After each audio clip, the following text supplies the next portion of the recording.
চেষ্টা কেউ দেখবে না যদি তুমি সফল হও, আর প্রতিটি সফলতার পেছনে এই চেষ্টাই রয়েছে। মনে রাখবে, একদিন হয়তো সবাই তোমাকে ছেড়ে চলে যাবে, কিন্তু তোমার তুমিটা তোমার সাথেই থাকবে। তাই তাকে যত্ন করো, নিজেদেরকে কখনো ভয়ের কাফিনে বন্দি করো না, কেননা তোমার স্বপ্নগুলো জীবনাংশ হয়ে যাবে।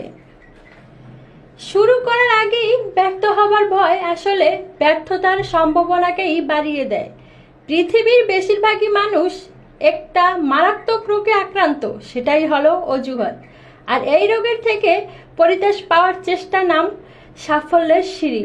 জীবনে একা চলতে শিখতে হয়, কারণ ভিড় সাহস যোগায়, কিন্তু পরিচয় কিনে নয়।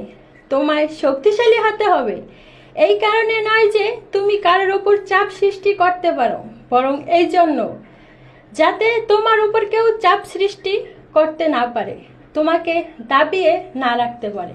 এই জন্য সাহস এবং শক্তি দুটোটাই দরকার।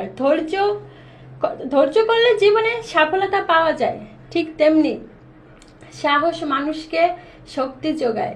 তাই বলে কি তুমি সাহসের অপব্যবহার করবে, এটা তোমার একদমই ঠিক না। কারণ বর্তমানে চলতে হলে সব থাকাই প্রয়োজন।